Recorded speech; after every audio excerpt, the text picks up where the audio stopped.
Hi everyone, welcome back to the channel. I am Jake, this is Nadia. Today we are talking about a film called The Smashing Machine, which is directed by Bonney Safdie. This is the first theatrical film directed by Bonney Safdie after breaking up with his brother. The Safdie brothers made such films like Good Time and Uncut Gems. I'm particularly fond of Uncut Gems. I think that's one of the best movies of the past 10 years or so. Oh, wow. Okay. I don't think you saw it because you thought it'd give you an anxiety, or I think I told you it'd give you an anxiety attack, which it will. I'm not interested in that right now. I think it's great, but it's Adam Sandler. Great movie. They make great films, so I don't know what exactly happened with that creative partnership, but we're getting two movies from the Safdie brothers instead of one. It's kind of like when your parents get divorced and it's like, 2 Christmases, you know? So we're getting The Smashing Machine now, and then later this year we're getting Marty Supreme.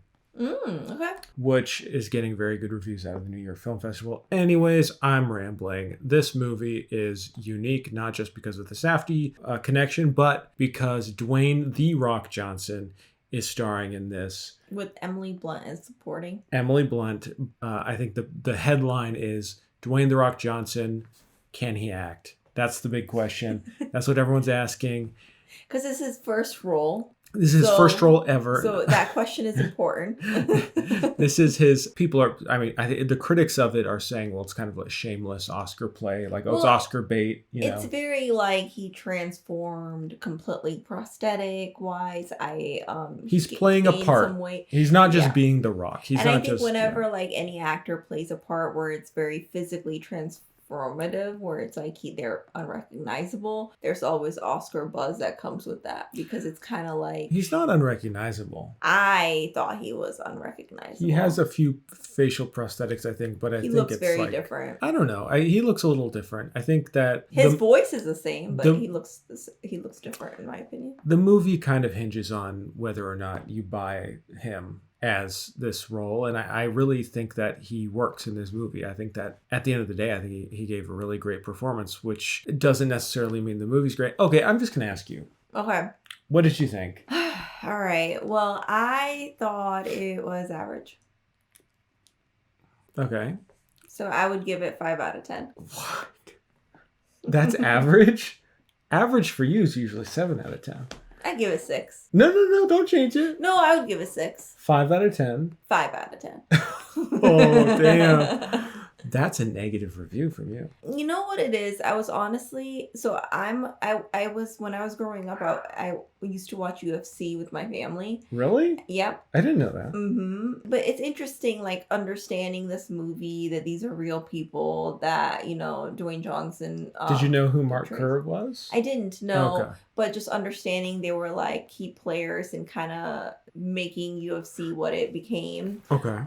Is really interesting. This is a non-spoiler section, so I don't want to give anything away, but just kind of like the ending of the film and the beginning of the film, and you hated it. I didn't hate it, but I felt like I expected a little bit more once I understood that it was supposed to be a little bit more UFC focused. It felt like a letdown, because the whole time, okay, you know what? I would have given it a good 7 out of 10 if it was like 40 minutes shorter. 40 minutes? This was 2 hours. So you wanted it to be an hour 20? Yeah. It's a really short movie. Okay, so I kind of see where you're coming from here. Well, okay, so it's just like, it doesn't focus as much in the fight as much as it focuses. It's more of a biopic of a relationship. There was no substance in the relationship itself for me to kind of root for anyone. Go away, break up, like, my God, Okay. like, because there's a lot of Emily Blunt and Dwayne "The Rock" Johnson having like arguments in their relationship. Yeah, having a toxic relationship. Exactly, but it didn't feel like there was anything like, a lot of times you see toxic relationship play out on screen and then you're like, but they love each other. It does, sometimes it doesn't. I mean, The Notebook is one of the things. I I realized as I got older how toxic they can be because all they did was argue and then she would like hit him. But I'm like, man, but they love each other so much. You want them to work and you see why it does, even though they argue all the time and all that stuff. In the fantasy land, in real life, you're like, oh yeah, those people would probably get divorced because all they do is argue every 5 minutes. But it's like you rooting for them. You still want, despite everything, for them to make it work. But over here, it's just like, okay, like it felt like a best friend who keeps telling me about this person who treats them unwell, and then you tell them, okay, you gotta let them go, you gotta leave. It's like, okay, and then the next conversation, like, oh yeah, we're back together again, and then a week later they're like, oh my god, complaining about the same thing over and over again. It's like, I'm tired of it. I don't know what you want me to say. Okay. It felt like that 30 minutes in. Okay. And then drug use and just the way that he views fighting and everything else, like there were some heartwarming areas there, and we could get into that in spoiler section, but it lost its touch early on for me. I did think that Dwayne Johnson portrayed the character pretty well. Film was a little too repetitive. It kind of overstayed its welcome. So yeah, I feel bad rating it low because I'm like, and I think part of it is because I wanted something more, because like I said, I used to watch UFC when I was little. I think I was expecting a little bit more. Okay. Now I'm interested to hear what you think. Okay. I'm going to mount a casual, not particularly strong defense of this film. All right. Because I think that you are on the money pretty much. I think you're very much on the money with your feelings about this movie not working necessarily, how it kind of feels repetitive. There's not really a build-up. There's not a huge narrative thrust. It's very odd. It's an unusual fighting movie. We want a sports movie to have an upward trajectory towards victory, or some kind of like downward spiral. I'm thinking like Raging Bull, some kind of like, so there's some kind of end point. Not to spoil anything, but this movie doesn't really have a traditional catharsis, or at least it's an unconventional one. The movie in itself is kind of distancing from our character. And that's another strange thing about it. Like the things that are unsatisfying and that make the movie kind of boring and ineffective are also kind of what make it interesting. It's almost like it's intentionally trying to keep you at a distance, ignore the rules of the genre. Do I think that it pulls it off? Not really, like kind of a shrug at the end of the day. But in the context of, I think, the Safdie's career and also Dwayne Johnson's career, it's a unique thing. Like the movie kind of starts and begins at the height of Mark Kerr's career. We kind of see what happens after that. But it's filmed in this style that's very distancing. It's like a documentary style. And from what I understand, this movie heavily takes inspiration from the documentary about Mark Kerr. Stylistically, it's shot like 16 millimeter film documentary. We're never really like up close and personal with him, it feels like, and this is a character who's very closed off from the world. He has a lot of struggles and everything, but he puts on a very happy, positive exterior. I think that's what's so surprising too, is that we expect there to be some kind of climactic downfall or explosion. There's a couple of moments of explosion, but for the most part, he's pretty unperturbed. He's a very kind person to everyone in his life for the most part. He's in a relationship that's very toxic, but after a certain point in the film, the movie just kind of gives up and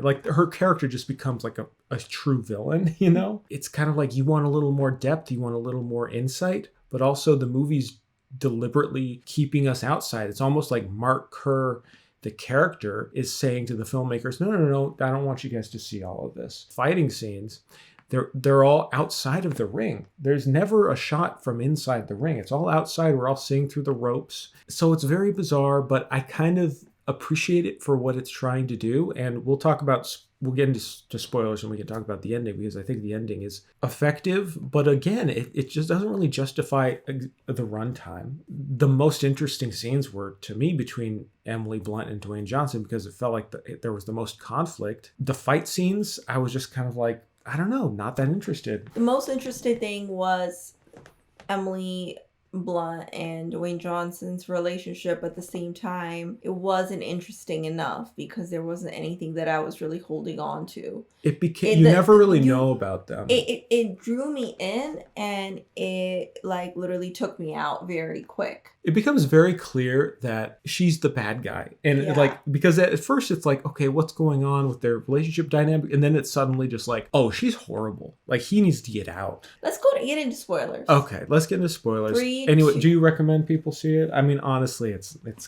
No. It's fine. But- if you like UFC, absolutely see it. I think that you'll have a better. I would just say connection don't to have it. high expectation. You know, you can watch it for just a cool time. Not having a good time, but a cool time. We're tired. It's late. If you like popcorn, go watch the movie. It's been a long day, so I'd give it a 6 out of 10.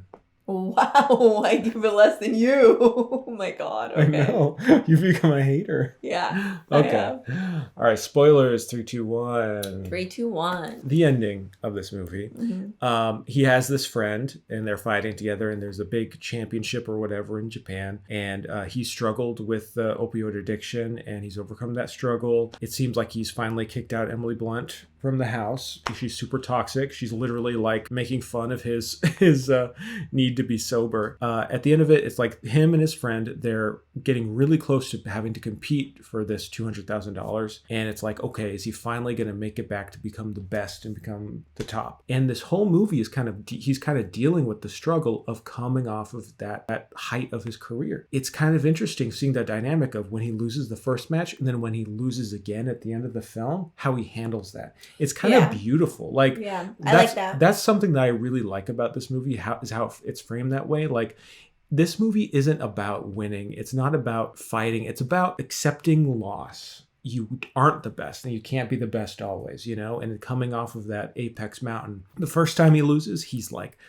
arguing with the ref. He's like, no, this is an illegal move. He gets the people to announce that it's like a no contest or whatever. He struggles with his addiction, but he comes back, and finally it seems like, okay, we're on the path where he's going to succeed. He's going to have to fight his best friend, and it's going to be this big dramatic moment, etc. He loses, and he doesn't even get to that point where he gets to fight his friend. It's very anticlimactic. I mean, it's true to life, but it's narratively, it's just kind of like, oh, okay, that's it. But we see how he handles that, like, and he has a catharsis, you know, he's happy and he's able to handle and process that because he wins at life, you know, he's healthier in life. He has a better understanding of himself and he's a healthier person. So I like that narrative arc. I liked how that is played out. I wish the whole movie had more energy and had more life to it. Yeah, I mean, it's interesting. I felt like, first of all, let me just talk about Emily Blunt's character first. Mm-hmm. I like, because you covered what I liked about Dwayne Johnson's like career and things. I do agree that Emily Blunt, when you were saying earlier, like, she's pretty toxic, you know, what I like about the film is, like, I felt like they were equally toxic in different ways. I mean, Dwayne Johnson's character in the beginning, I thought, was like rude, cruel, and you could tell she really just wanted acceptance and approval from him. You know, I do think that like his kind of dismissiveness towards her made her, or like she wants approval. She wants to be treated a certain way that he just doesn't do with her. And he's they're just polar opposites that shouldn't really be together. It's very like for obvious example, from the when beginning, you know, when she makes a comment and then Dwayne Johnson's character about like fatherhood, for example, it's kind of like takes a mountain out of a mole a little bit in the beginning, like dismissive towards her, and you can kind of see that. But then as the movie unfolds, it almost feels like she's becoming more toxic than he was, baiting, like she almost it's almost like, do you want him to relapse? Well, yeah, he's like just out of rehab and she's like taking Advil like right in front of him, and like, and you know, like, why can't you have a drink? You know, it's very bad. That when we're talking about a real life people, because if this was an actual like scripted fake film, then I feel like it would have been, they break up, he wins, you know, his match and he overcomes these things, you know, but there's really no overcoming of anything. It's more acceptance of the reality of things. And then it flashes into the future, mark her in 2025, and just shopping the grocery store, kind of showing like he's an ordinary regular Joe. Did you catch what he was saying? Because he kept like mumbling things. I don't think so. I was like, what is he saying? Like in that last scene. I think he's like, all right, guys, see you later. Kind of like just acting like a regular civilian, you know? But anyway, I don't think any of it was significant. It's just kind of like, I'm an ordinary Joe now. Like the biggest part, and I'm being a little repetitive about this, but honestly, the more and more I think about it, the more I realize that it had a lot of potential. There was nothing for me to really latch on to. Like, it's distancing. It's keeping you at arm's length. Yeah, and I doesn't just didn't feel like I was part of it. I felt like it was telling me rather than like letting me experience it with them. I think it has a screenplay problem too. Like structurally, it just doesn't have a very engaging like narrative flow. Yeah, and it could have been done, I think, many different ways. I think like if the relationship felt like maybe they like actually cared about being with each other rather than they were like just addicted to each other. Well, from the beginning, you're like, just break up. You're just like, just break up. Yeah, and or like his love. I mean, the most heartwarming part was when Dwayne Johnson, you know, gets hit on the head, the match that he loses, and then he leaves, and then he cries in the locker room, and I thought that was beautiful. I wouldn't watch it for fun. If I were watching it at home, I'd probably turn it off like halfway because I was kind of bored. I'm glad I saw it. I don't care to see it again. I could have done without seeing it. Okay. Thank you everyone for watching, and we will talk to you all soon. Talk to you soon. Bye. Bye.